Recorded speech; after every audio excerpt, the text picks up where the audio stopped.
Hello, everybody. For those of you who don't know me, my name is Kimberly Weimers, and I work with Bob at Mott Community College. I was asked by Bob to tell you my story, so I'm going to tell you my story. um, so my story has a little bit of a tragic beginning, but it's necessary to kind of give you the gist of who I am and where I come from. So, I was born in Michigan, but my parents moved quickly, like within 2 weeks, to Alabama so that my mom could more or less be with her family who was from Alabama. And when I was 6.5, I lost my mother. She was in a bit of a car accident, and we lost her. So I was really, really fortunate that my grandmother was such an avid photographer. So she took a lot of pictures of my mom. She took 8mm home movies, and if she hadn't done that, I wouldn't have had all the great images of my mother to remind me, because being 6.5, it's a little hard. Like, you have memories, but they tend to fade fairly over time. You know, there's only so many memories you can hold on to before you're 6.5, or, before 6.5, that anyone can keep. I don't know, at least me. I tried really hard, but was not very successful at it. So my grandmother, interesting enough, she had a lot of different cameras, and she was always into the newest, latest gadgets and things like of that nature. So she did take a lot of pictures of my mother from the time that she was a newborn until she passed away when she was 21. So I have boxes and boxes and boxes of pictures that I can go through at my grandmother's house. So that's great, and I love that, because without her being such an avid photographer, we wouldn't have those memories of her, being that she left us so early too. It's just, it's nice to have those memories to go back and look at. So I always thought, because I grew up and my grandma always had all these cameras, she was always taking pictures, I always thought this was just how every family was. This is just normal.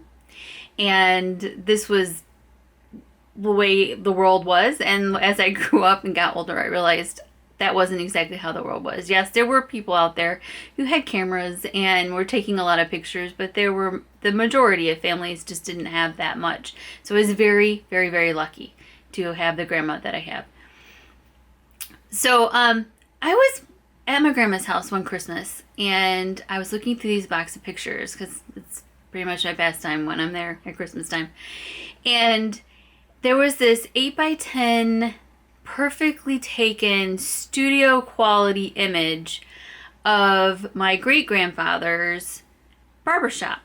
And I took the picture to my grandma and I said, why would Grandpa have this studio made shot of the front of the barbershop? And she just all nonchalantly, it was no big deal. Grandpa had a photo studio in the back corner of the barbershop. I was like, what? It's really weird. So he took it, and it was really well made.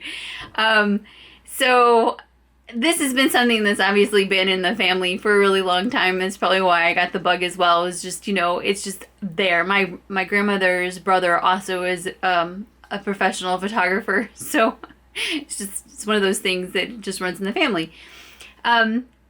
So because of my grandmother, I was always interested in photography. And at some point, my husband, John, had decided to get me my own real camera. At the time, it was like, oh, your real camera. So it was a Canon film camera, a Rebel X, I believe it was. And I loved that camera. It was expensive at the time, and it took really good pictures, and actually I still own it. I gave it to my daughter, and then she gave it back to me just for good keeping, safekeeping, so I have it in the house. So this camera has been with me for a really long time, and I really enjoyed it. I was invited to go and work with a national photographer And so I went and I studied with him for about a year. I didn't get paid, but I had a job. I had been an assistant manager at Taco Bell here in this area. And so when I went to Nashville, I just transferred to one in Murfreesboro, which was close to Nashville. And I had that job, and I worked with the photographer and learned the ins and outs of wedding photography. And if any type of photography is something you are interested in and you feel like it is something you want to do, I suggest that you find a photographer who you can work with, study with. You don't have to get paid. I never got paid. Just the learning experience itself was what I was there for, and it is so valuable. You have no idea until you learn it. So after my year was up, I came back to Michigan and I looked for a job, and I found a job at Starbucks. And that was great. I was moving up the ladder. I was opening stores for them. I was cleaning stores for them. I was teaching Starbucks experience. I was going all over the state doing things, big rallies and all kinds of things like that. And then the economic crash happened of 2008. And so when that happened, I was one of the first to go. I was making way too much money when they had other managers who were new but good enough to run a store. So they closed there was 2 Starbucks in Flint, and they closed the second one and took that manager out of that one and put her in my place, because they had closed like 600 stores and they had to cut back wherever they could. And I don't blame them. They took care of me. I got severance pay for like a year, and they paid for my insurance for a while, and things were okay for a while, but it was getting kind of bad looking for a job. It was really hard. If any of you were looking for a job during that time, I don't know, but I was, and it was hard. They looked at me like, wait, you're a store manager, I'm overqualified for the job. They didn't think that I would stay long, whatever reasons there were. It was really hard to find a job. So the governor at the time had come up with a plan. They called it the No Worker Left Behind. And what it was they gave you like $10,000 to get started in your college career. So I applied. It took me a year to get approved. I get approved. They say I get to go to Mott. I can pick between photography or pastry, because they made me take a test to decide what it was I would be good at. So I told my husband, I said, when I pick up the camera, I am very happy. It makes me feel really good inside. But I like baking. I really, really do. But I don't like cleaning up. So I decided to go with the photography. I'd already been in Nashville. I already studied. I knew I liked a camera. I had a camera. I was excited about it. So I went to school. I took every photography class they had, every studio class practically, ceramics when they had it. I can't even imagine. There's so many art classes. And eventually, Mott said, you need to go on to university. You can only take so many classes here at Mott before you have to move on. So I was talking to Bob, and Bob mentioned that there was this University Scholar Award. And I was like, okay, so what's that? And I looked it up, and you apply for this University Scholar Award, and they pay for your books. They pay for your tuition. They also gave me a stipend because I did get the award. So stipend, books, tuition. It was amazing. So I went to school and I got my bachelor's in fine arts with my concentration in photography, much like I was doing here at Mott. I was studying and getting pretty much more photography than anything else. And then when I was completely done with school, Bob said, you know what? I think it's time for you to come back and teach with me. So he had a couple people that were planning on retiring. And so I joined the photography group here.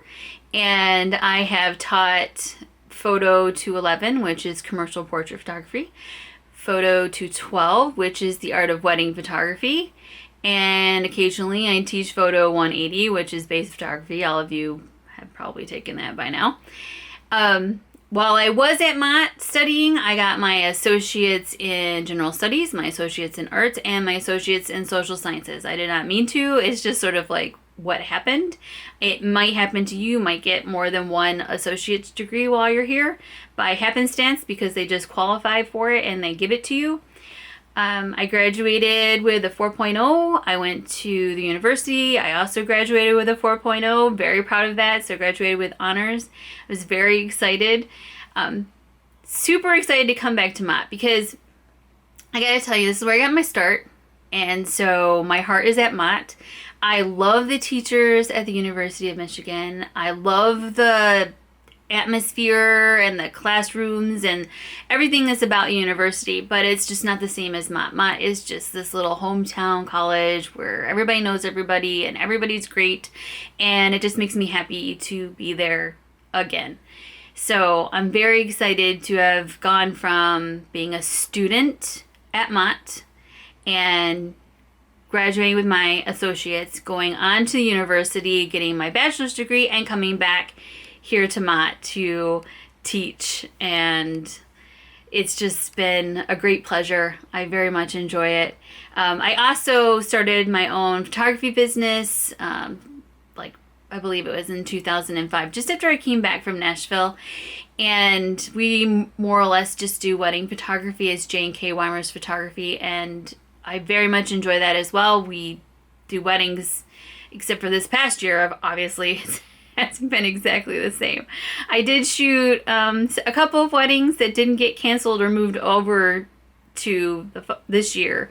And one of my favorites was Brennan and Corinne. He was also a student here at Mott. I got to shoot his wedding, and it just turned out so great. It was an awesome experience to go back and shoot a student's wedding. So that was fun.